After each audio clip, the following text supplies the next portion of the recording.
Hola, buen día. Nosotros somos Salomé Londoño, Juan Manuel Solano y Juan David Cortés y les vamos a hablar sobre un hecho de injusticia que ocurrió en Colombia y cómo se perseguía a la gente. En este caso vamos a hablar sobre la crónica de Linda Parapetos.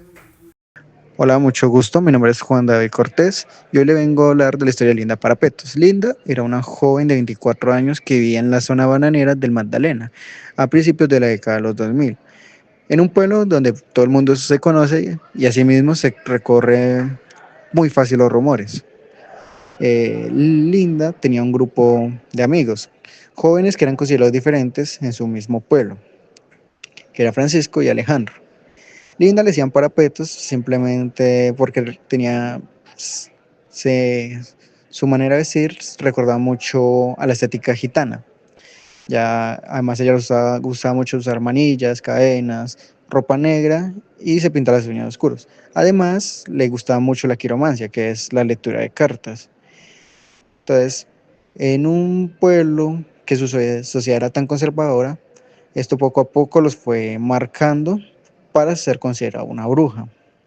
Fue hasta el 7 de diciembre del 2000 que ocurrió un hecho tan absurdo que les cambió la vida a estos muchachos, ya que ellos estaban escuchando rock y uno de ellos se le ocurrió la idea de traer media puerca, o sea, traer carne de cerdo, ya que, como dije, estaban escuchando rock, estaban tomando, pues traer cerdo para ellos poder disfrutar de una buena noche.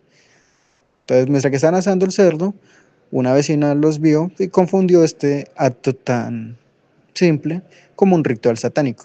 Entonces comenzó a esparcir el rumor por todo el pueblo de que ellos eran satánicos, que hacían rituales. Al inicio, pues los muchachos lo tomaron como una broma, que no tenía nada que ver, pero poco a poco todo el pueblo se creyó esta historia. Tanto fue así que intentaron recoger firmas para expulsarlos. Entonces aquí podemos ver una gran fractura social y legal por parte del pueblo y cómo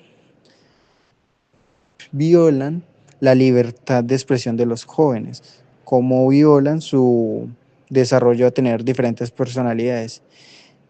Y así Linda y sus amigos, sin cometer ningún delito, fueron marcados, siendo solo jóvenes con gustos distintos, pero por el prejuicio de una comunidad los convirtió en enemigos públicos. Bueno, esta historia inicia con un rumor que se transforma en histeria cuando ocurrió una desgracia real. La historia inicia con una niña de 13 años, que se llamaba Natalia, que se enfermó gravemente, con fiebre alta, fuertes dolores de cabeza, entre otras cosas. Y la ciencia médica no la pudo salvar. O bueno, no a tiempo. La niña falleció y el pueblo no buscó una explicación médica. En vez de eso, buscaron a culpar a Linda. Dijeron que era una muerte causada por un rezo malintencionado que ella había hecho y culparon a ella y al juego de la Ouija. El colegio, a su vez, entró en pánico, decían que se miraban espíritus y los padres, en lugar de llevar a sus hijos al médico, los llevaban a brujos y curanderos y medicina alternativa. En medio de ese caos, entra el actor más peligroso en este contexto y en el pueblo, que era el paramilitarismo. En esta época, la zona bananera estaba completamente controlada por el bloque norte de las AUC, liderado por José Gregorio Mangones, alias Carlos Tijera. Tijera era la ley, el banco y la policía, todo en uno en ese lugar. Y ante la ausencia del Estado, pues reforzaba más su poder. Entonces la comunidad acudió a él para solucionar, entre comillas, el problema de los satánicos. El pueblo le entregó sus propios hijos al verdugo y este hecho nos muestra el contexto social al que puede llevar el abandono del Estado total, donde un impulso de barbarie, de una limpieza social, vulnera el debido proceso descrito en el artículo 29, pues fueron juzgados por criminales basándose solamente en chismes de brujería, teniendo como resultado la muerte de gente inocente, solamente por, por, por ser juzgados, por ser diferentes, por no encajar. llevaron a consecuencias tan graves como lo es la muerte. El desenlace fue inevitable y brutal. La noche del 4 de junio del 2003, alias el ruso, hombre de confianza de Carlos Tijera, llegó a la casa de Linda, llamándola. Su padre intentó intervenir, pero fue inútil, se la llevaron. Incluso estaba descalza, no le dieron nada de tiempo. Linda no tuvo juicio ni defensa, fue encontrada muerta en medio de la maleza el día siguiente, con signos de tortura, machetazos, junto a otro cuerpo. Esto fue extremo lo que tuvo que vivir años después ante la justicia, alias Carlos Tijera confesó el crimen con una frialdad aterradora. Dijo que ordenó su muerte porque, según él, estaba corrompiendo a los niños del pueblo. O sea, justificó el asesinato como una limpieza moral con una excusa muy pobre y realmente sin argumentos. Con el asesinato de Linda se vulneró el derecho más sagrado, el derecho a la vida del artículo 11. Hoy la tumba de Linda está abandonada, cubierta de maleza. Los rumores cesaron con su muerte, pero el daño es irreparable. La crónica termina con una frase que queremos que se lleve hoy. La muerte de Linda fue una infamia, y de esa infamia es culpable el pueblo. Fue un pueblo quien la señaló y los armados que dispararon. Y es que el caso de Linda no es solo eso.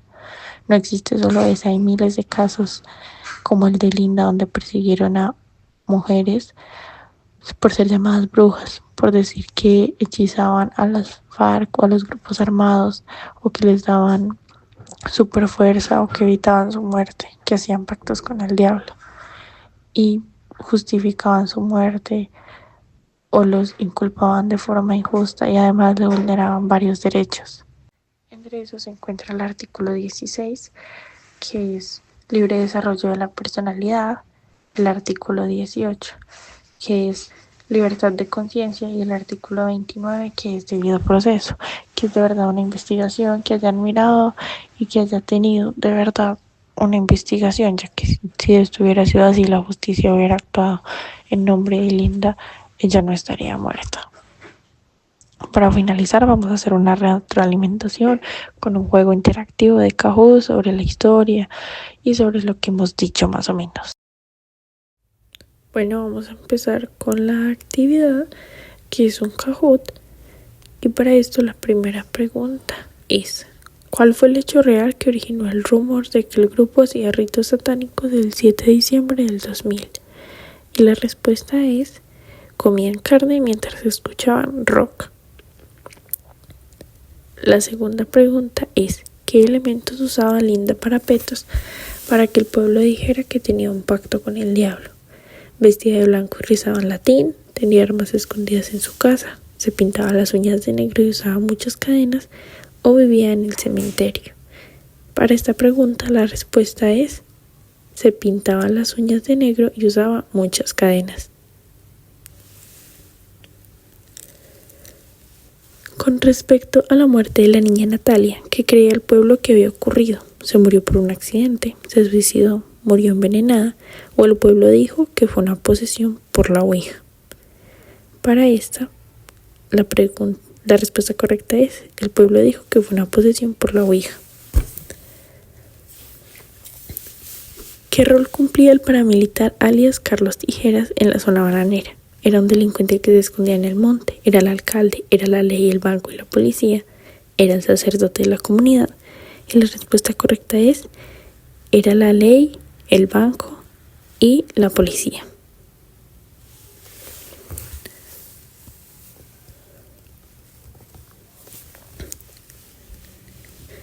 En esta pregunta, ¿bajo qué lógica justificó Carlos Tijera el asesinato de Linda ante la fiscalía?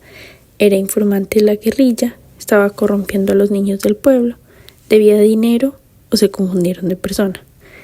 En esta pregunta según Carlos Tijera, estaba corrompiendo a los niños del pueblo. Y como última pregunta es: si Linda hubiera tenido acceso al artículo 16, que es el del derecho a la vida, y el artículo 29, que es el de debido proceso, ¿qué habría pasado? Habría seguido viva y vistiendo como quisiera. Bueno, esto fue todo por hoy. Muchas gracias por su atención.